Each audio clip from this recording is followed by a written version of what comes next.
नमस्कार दोस्तों, स्वागत है आज की पहली क्लास में। आज की पहली क्लास क्लास 10th के लिए, ठीक है। क्लास 10th से आज जो है हम स्टार्ट करते रहे हैं। हालांकि हम इसके पहले वाले वीडियो में हम बता चुके थे कि हम जो है बिहार बोर्ड का पढ़ाई शुरू कर दिए हैं और आप सबके लिए बिहार बोर्ड का पढ़ाई शुरू कर दिए हैं। तो सुनिए, आज हम शुरू करेंगे बिहार बोर्ड का साइंस में लेसन 1 जो है फिजिक्स के नाम है। और फिजिक्स में जो है लेसन 1 पढ़ना होता है प्रकाश और उसके प्रकाश का प्रवर्तन। तो प्यारे बच्चों समझिएगा बढ़िया से, एकदम डे टू डे लाइफ का यूज कर करके हम आपको पढ़ाएंगे, है ना। प्रकाश और प्रकाश का प्रवर्तन। देखिए, सबसे पहले तो हम ये बात कर लेते हैं कि हमें पढ़ना है लेसन 1 में पहले प्रकाश की परिभाषा।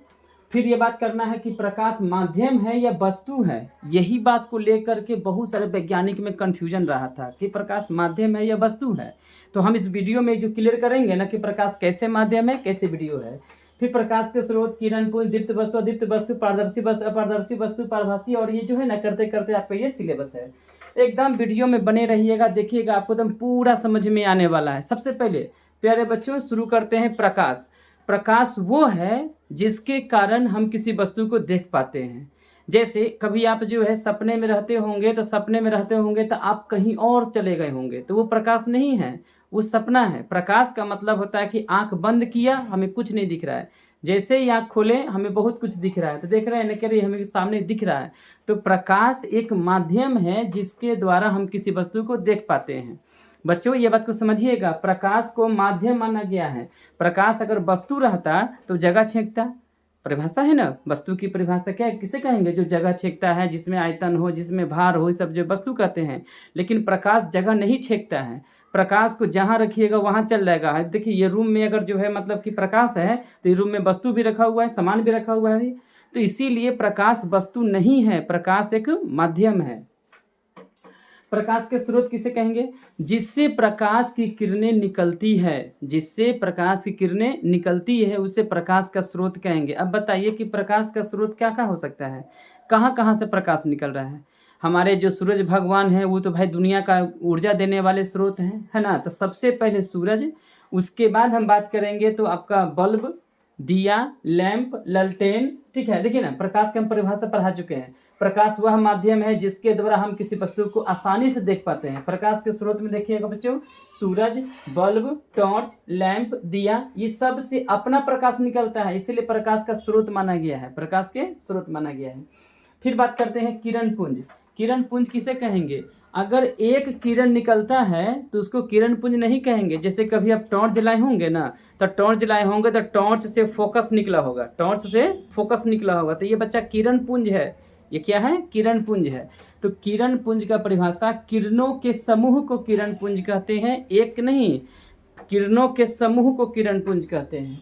अब ये किरण पुंज तीन प्रकार के होते हैं। पहला है अभिसारी। तो अभिसारी का मतलब देखिएगा कि वैसे किरण पुंज जिससे सभी दिशाओं से आ रही प्रकाश की किरणें एक ही बिंदु पर आकर मिल जाती है, उसे कहते हैं अभिसारी।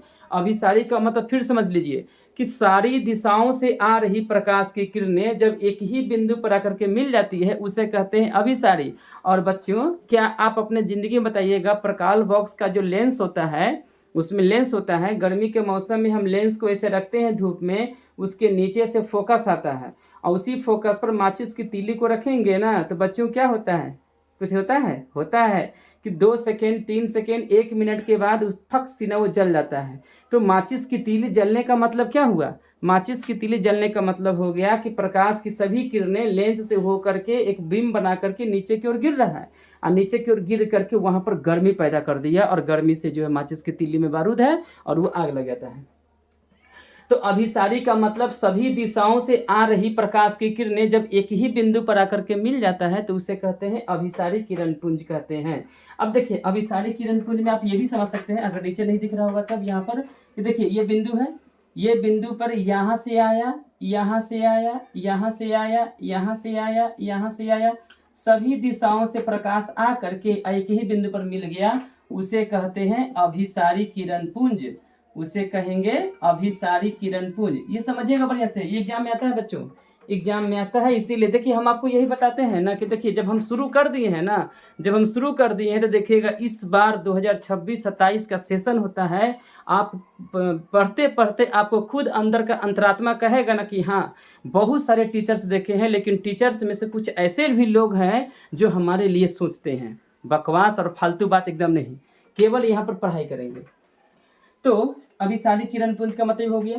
अब दूसरा हम देखते हैं, इसी के जस्ट होता है अपसारी। अपसारी में क्या होता है बच्चों? देखिए अभिसारी का मतलब प्रकाश की किरणें सभी दिशाओं से आ रही है, एक ही बिंदु पर मिल रहा है। अपसारी का मतलब होता है फैलना। अपसारी का मतलब होता है फैलना। जब प्रकाश की किरणें एक बिंदु से सभी दिशाओं में फैल जाता है तो उसे कहते हैं अपसारी। उसे क्या कहते हैं? अपसारी। जब हम आपको टॉर्च मारेंगे नहीं, टॉर्च जलाएंगे तो देखेंगे कि प्रकाश सभी दिशाओं में क्या हो गया? फैल गया, तो उसे कहेंगे अपसारी किरण पुंज। अपसारी का मतलब प्रकाश की किरणें सभी दिशाओं में फैल जाती है, उसे कहते हैं अपसारी। अभिसारी का मतलब सभी दिशाओं से आ रही प्रकाश की किरणें जब एक ही बिंदु पर आकर के मिलती है तो उसे कहते हैं अभिसारी।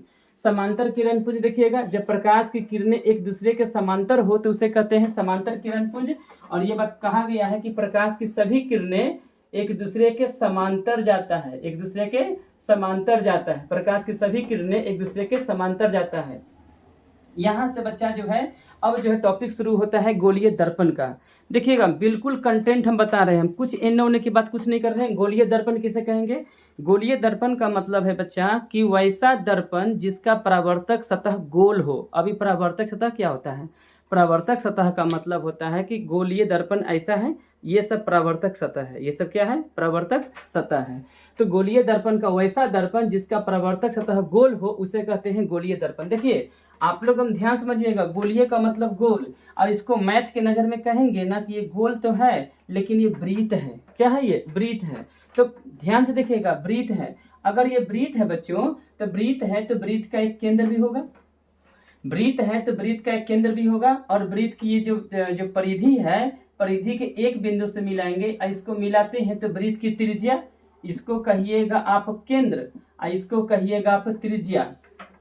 बच्चा तो यही तो जो है दर्पण में आता है कि इसको कहेंगे वक्रता केंद्र, और इसको कहते हैं वक्रता त्रिज्या। एक नया शब्द आकर के जुड़ जाएगा फिजिक्स में, वक्रता। तो वक्रता केंद्र और वक्रता त्रिज्या। फिर जो है गोलीय दर्पण के प्रकार।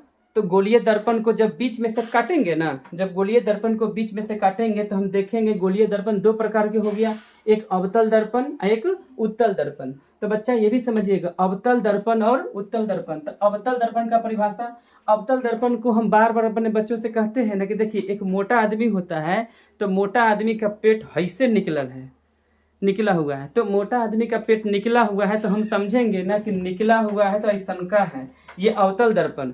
गरीब आदमी जो होता है ना, कंगाल होता है, ऐसे होता है, तो उसको कहेंगे उत्तल दर्पण। उसे कहेंगे उत्तल दर्पण। तो मजाकिया भाषा में है। अवतल दर्पण कहेंगे वैसा दर्पण जिसका परावर्तक सतह बाहर की ओर निकला हुआ हो और बाहर की ओर पेंट भी किया हुआ हो। जिसका परावर्तक सतह बाहर की ओर निकला हुआ हो और प्लस में क्या हो? पेंट किया हो।